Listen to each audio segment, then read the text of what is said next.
Their curiosity turns into a deadly nightmare. Trapped for 5 days, they uncover the dark history of Chief Obi, a man who sacrificed his pregnant wife for power, leaving her ghost and that of her unborn child to haunt the mansion. One by one, the teens face horrifying situation as the spirits seek.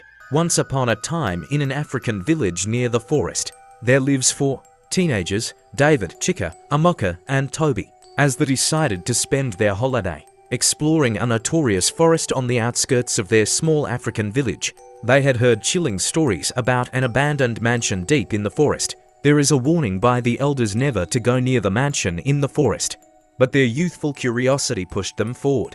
What started as a fun adventure turned into a nightmare none of them could have imagined. As they walk for hours, they finally stumbled upon the mansion after losing their way in the dense forest. With nightfall approaching and no way to navigate back, they decided to shelter there until morning. The moment they stepped inside, an icy chill ran down their spines. The air was thick. It seems like the shadows moved, and faint cries echoed in the halls. They brushed it off as their imagination and set up camp in one of the large rooms. As they prepared to sleep, they heard a soft wail, like that of a baby. David and Toby joked about it being a wild animal, but Chika insisted she saw a woman in white standing at the window. Amoka laughed nervously, dismissing her claim, but her laughter quickly faded when the door slammed shut on its own. They were all grabbed with fear. No one was able to sleep. By the second day in the morning, strange occurrences became impossible to ignore. Their food supplies went missing, replaced by rotten meat. Mirrors in the mansion showed reflections of them crying blood, and yet, the door they entered through remained locked. No matter how hard they tried to open it, they decided to separate in order to look around. That night, David was the first to disappear. While exploring the basement, he stumbled upon a cradle with a baby's doll. The moment he touched it, a loud cry filled the room, and he screamed.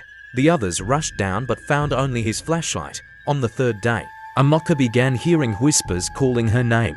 Driven by fear, she refused to leave the room they were hiding in. But when the whispers turned into deafening screams, she ran out, and the others couldn't catch up with her.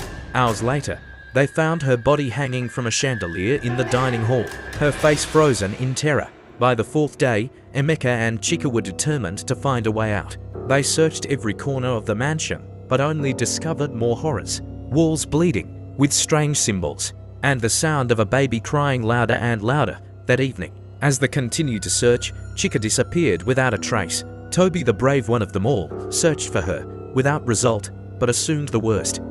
As he continued to search, he came across an old library with old diary. When he opened and went through it, that is when he discovered the hidden secrets of the mansion. Years ago, the mansion belonged to Chief Obi, a wealthy but cruel man. Obsessed with power, he sacrificed his pregnant wife, Amara, and their unborn child to an evil spirit in exchange for more wealth and power. But his greed backfired. Instead of granting him his heart desires, the spirit cursed him to a miserable and mysterious death. Before he died, he wrote it down in the diary. Since then, the ghost of Amara and her baby haunted the mansion, tormenting anyone who dared enter. Toby was shocked by what he just read as he kept searching. On the 5th day, he heard faint sobbing. Coming from another room, he climbed up and found Chika sitting in a corner, covered in blood, with a deep wound on her head. She was muttering about the woman in white who had attacked her. Desperate and scared, Toby carried Chika downstairs, determined to escape at all costs.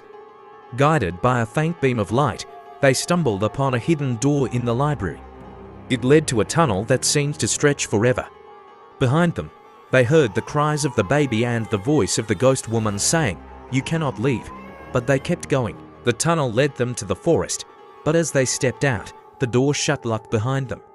When they turned to look, they saw the ghostly figure of a woman holding a baby, staring at them with hollow eyes before vanishing into the mansion. Chika and Toby returned to the village, shaken but alive. They told the villagers what had happened, but no one believed them. However, the scars on Chika's head and the haunted look in Toby's eyes spoke volumes. To this day, they say if you venture into the forest near the mansion, you can still hear the cries of Amara and her baby, warning everyone to stay away from the cursed mansion. The end. Moral lesson: curiosity can be dangerous. The teenagers' curiosity led them into a deadly situation. Not all mysteries are meant to be explored, and some places are better left alone. Chief Obi's greed for power not only ruined his life, but also cursed the lives of others. The story reminds us that unchecked greed and selfishness can lead to destruction. The story also emphasizes the need to heed warnings and respect the wisdom of elders and community traditions. Thanks for watching. If you enjoy this story, like, share and subscribe.